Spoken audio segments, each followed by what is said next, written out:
Okay, now we want to look at the example 3.8. So the following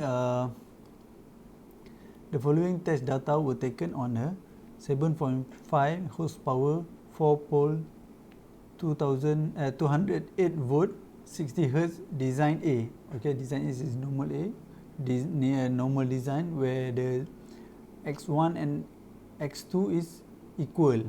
Okay, so Y connected induction motor having the rated current of 28 ampere. So there is a DC test, no load test, Roto Test. So all information is given.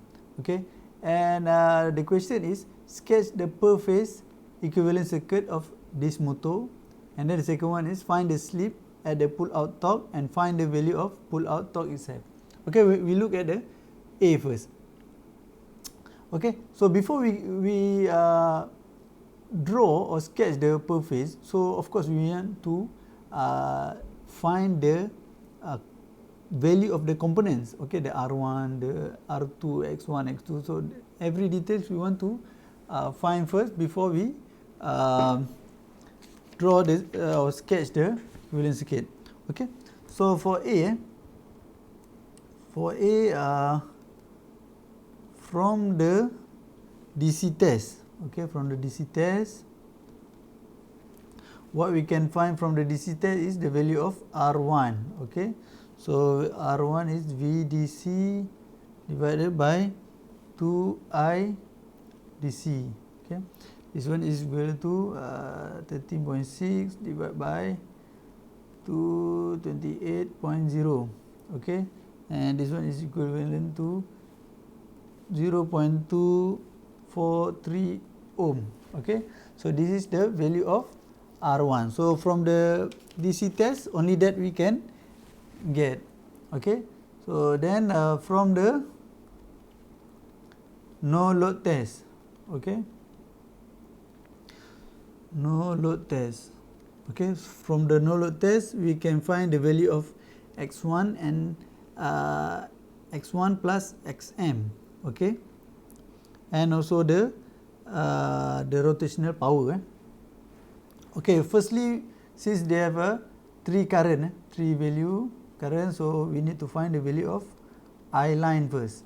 Okay, so IA plus IB plus IC divided by 3.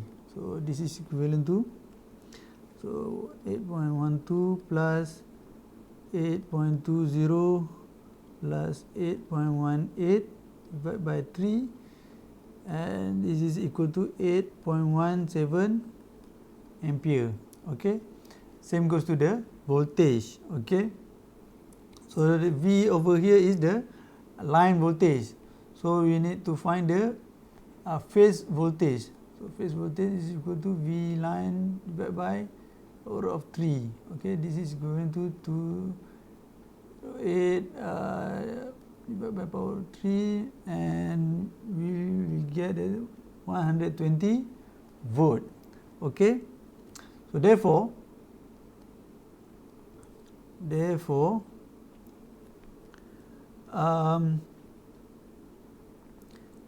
the Z, the impedance for the no load test, okay, the magnitude of the impedance is 120 volt divided by voltage V phase. Okay, this one is V phase divided by the I line. Okay, so 120 divided by 1.87, so this is equal to 14.7 ohm. Okay, so this is X1 plus XM. Okay, so since so when X1 is known, then XM can be found. Okay, so we hold first over here. Okay, until nanti the log rotor test we will get the value of X1. Okay, so now we want to look at to find the stator copper losses. So the stator copper losses. Okay, the P power of copper stator copper losses equal to 3I1 square R1. Okay, so this is equivalent to 3 times 8.17 square times with 0.243, and this is equivalent to 48.7 watt. Okay, so therefore the rotational power, the rotational power loss, okay, the no load rotational losses, okay, are,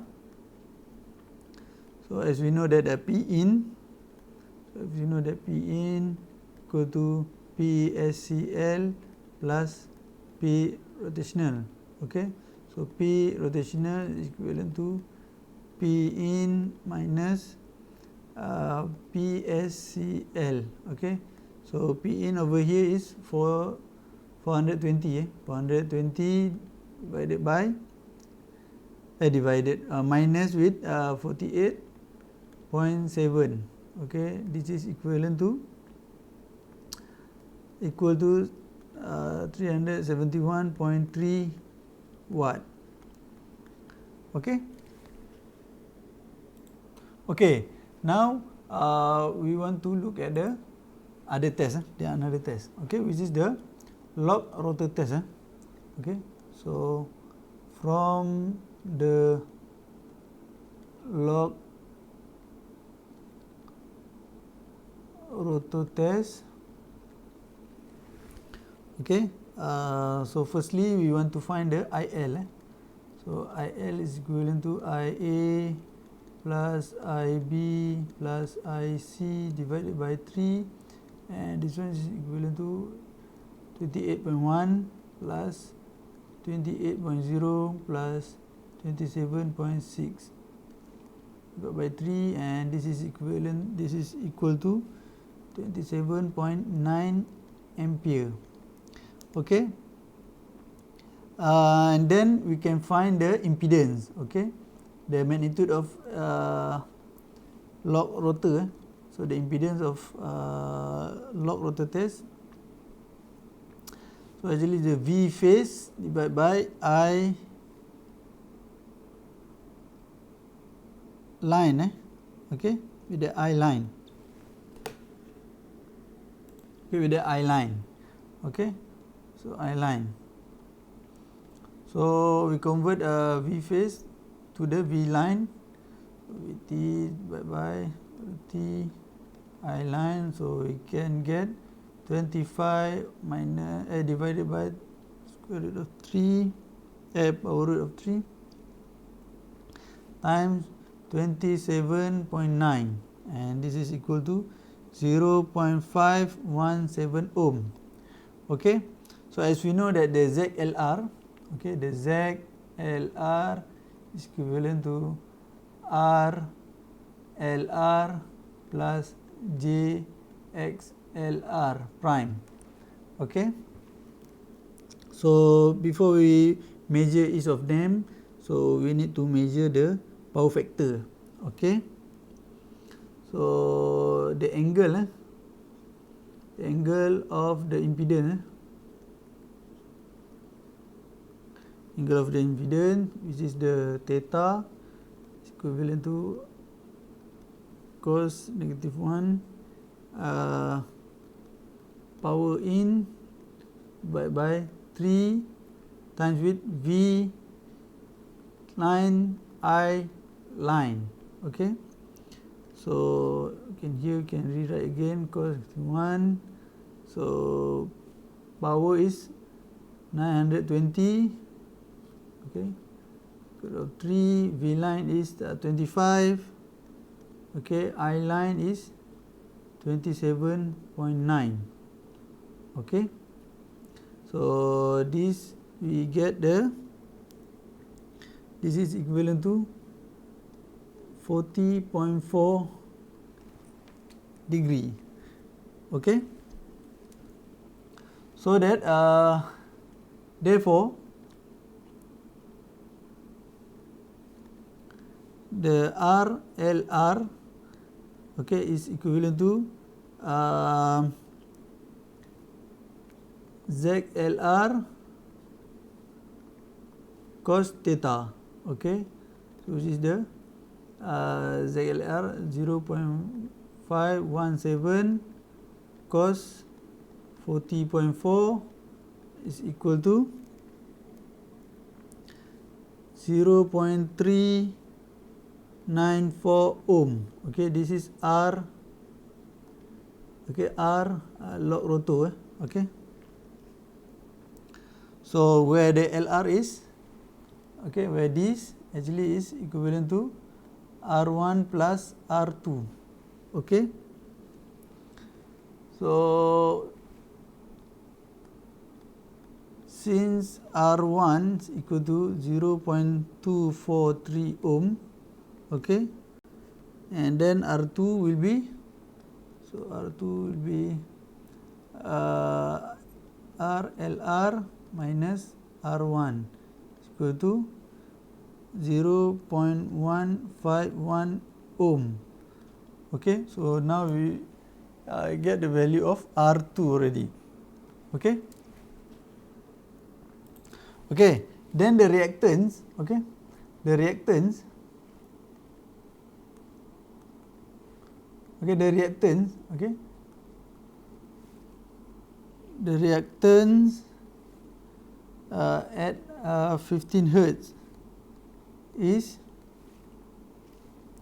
where we know that XLR prime equal to the ZLR, the magnitude of ZLR, which is 0.17 sine the angle is 40. Okay, this is become 0.335 ohm. Okay, and then the equivalent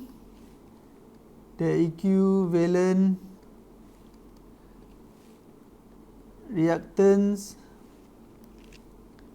at 60 hertz, okay, is XLR equal to F rated, okay, divided by F test, okay, times with XLR prime. Okay, this is F rated, which is the 60, and the test is 15 hertz. Okay, this is 0.335. So then we get the value of 1.34 ohm. Okay, so since the question say that this is design A, so design A means that XLR is equal to x1 plus x2. Okay, so where x1 is equal to 0.5 XLR, same goes to the x2. Okay, 0.5 XLR, and this is become 0.67 ohm, and also this one also become the same value. Okay,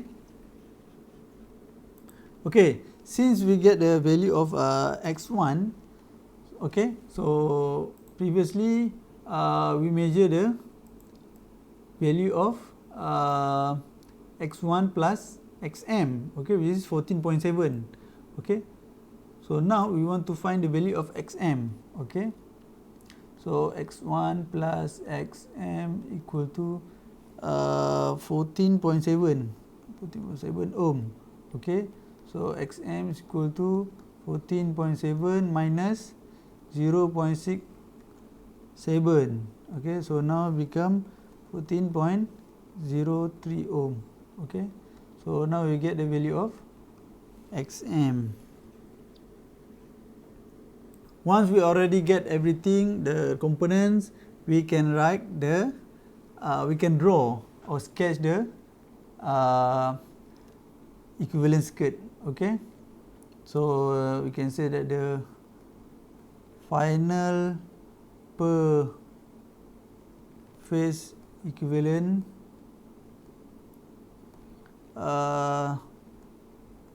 circuit is, so we have the resistor, and then we have the inductor, and then we have also the inductor of X2, and also we have the resistor of R2. Okay, and we also have the component of magnetizing component. Okay, so this is the input. Okay, so R1, this is R1, X1, X2 ni JX2, and then this is R2 over S. Okay, so don't forget the over S. And this is the value is 0. Okay, I use red. Okay, 0.243 ohm, and this is J 0.67 ohm. This is same J 0.67 ohm, and R2 is 0.151 ohm over S. Okay, and the JXM equal to J 14.03 ohm. Okay, however there are still component. There are still another component, which is the copper losses component, which is the RC. So this one is still unknown. Still unknown. Okay. Okay, the big question now, they ask us to find the slip. Okay, the B, they ask to find the slip. Okay, so firstly we want to the slip at pull out torque. Okay, still firstly what we want to find, what we need to do is to find the V Thevenin. So to summarize it, so once we put everything in the equation, so the V Thevenin will get the 114.6 volt, and the RTH will be the 0.221 ohm, and the XTH, okay, become the 0.67 ohm. Okay, so the slip, therefore the slip at the pull out is, we use the formula X max.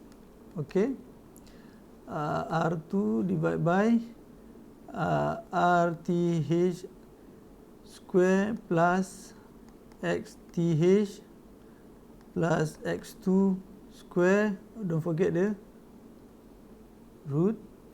This one we will get the 0.111 or equivalent to 11.1%. Okay, and then at this point the max torques, okay, thus the T max, okay, still remember the formula T VTH square divided by 2 omega sin RTH plus RTH square plus XTH plus X2 power, don't forget the root. Okay, and we put everything inside. Okay, so don't forget how to measure, to convert the NSYNC. Okay, the NSYNC. Okay, okay, before we get the NSYNC, we can measure the NSYNC first. NSYNC equal to 120 E over P, okay, and then to convert with omega sine, and sine times 2 pi divided by 60, okay. So we put everything information inside the formula, and then we will get 66.2 Newton meter of torque. Okay, that's all. Thank you.